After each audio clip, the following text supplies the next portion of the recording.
Taste అస్సలు ఇంట్లో చేసినట్టే ఉంది చూడు. వేరు వేరు ఉంటాయి, ఇంట్లో చేసినట్టే ఉంటాయి. అసలు చాలా టేస్టీ ఉంటుంది. సరే అయితే మా డాడీ బ్రాండ్ ఇది పాపం. మా డాడీ ఉంటే ఆయన ఉన్నంత వరకు నేను అసలు పోనేలా. అంతేలే, మనిషి ఉండేటప్పుడు కన్నా లేనప్పుడు వాల్యూ తెలుస్తుంది. మనిషి ఉన్నప్పుడేమో పట్టించుకోలేదంటే పట్టించుకున్న వాళ్ళే. ఏ కూతురుకు ఉంటుంది అదృష్టం అసలు? 40 ఏళ్ళు కన్న తండ్రితో ఉండడం ఆ లక్ నాకుంది. అంతే అన్నారు. ఆబ్వియస్లీ అంతే. అంతా మా డాడీ మెమరీస్. ఆయన పాపం చెప్పి అరిసెలు కూడా భలే ఉంటాయంట వాళ్ళ కాడ. మా నాన్న చెప్తా ఉంటాడు. ఈ మధ్య ఏమో చేయట్లేదంట వాళ్ళు. మా నాన్న ఉన్నప్పుడు చేసేవాడు కాదు. చేయట్లేదంటరా, అప్పుడు చేస్తారంట, ఇప్పుడు చేస్తారంట అనేవాళ్ళు.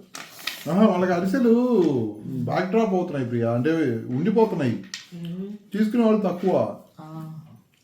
ఇక్కడికి వచ్చాక జనాలు కూడా తెలంగాణ సాంప్రదాయం ఫాలో అయిపోతున్నారు. ఇప్పుడైతే మనం రైస్ వేసుకుందాం. రైస్ వేసుకొని కూర టేస్ట్ చెప్పాలి వైష్ణవా? నేనే చెప్పాలా? అవే చెప్పాలా? నేను కూడా కొన్ని అయితే మురుకులు వేసుకుంటాను. హోమ్ మేడ్ మురుకులు. మరి యోగాడు చూడదంటాడు ఇప్పుడు. యోగాడు వేసాడు. హాజల్ ఇదిగో, హాజల్ వాడితో కాంపిటీషన్. నీకు ఎప్పుడు చూసినా బోడీ వేడి వేసుకుందాం. ఇప్పుడు నేను చేసిన రెసిపీ టేస్ట్ చేసి వేడి వేడి అన్నంలో, ఈ చలికాలంలో ఈ వేడి వేడి అన్నంలో కర్రీ వేడివేడిగా ఉంటే అసలు ఎలా పోతుంది తెలుసా? ఇప్పుడు అందులో మేము వెజిటేరియన్స్ కదండి. ఈ 2 months మీకు అందరికీ తెలుసు కదా, మా బ్లాగ్స్ చూస్తున్నారు కాబట్టి మీకు తెలుసు. కాబట్టి మేము వాడపల్లిలో 7 వారాల వ్రతం చేస్తున్నాం. అందువల్ల నో నాన్ వెజ్, కాబట్టి వెజ్. మనస్ఫూర్తిగా హ్యాపీగా వెంకటేశ్వర స్వామి కోసం. ఆహా, అబ్బా, స్పైస్ కూడా సరిపోయిందిరా.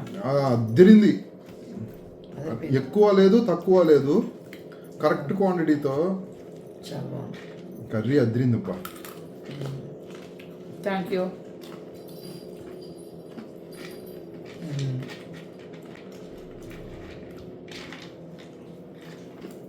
ఈ వీడియోకి ఇంతే గైస్.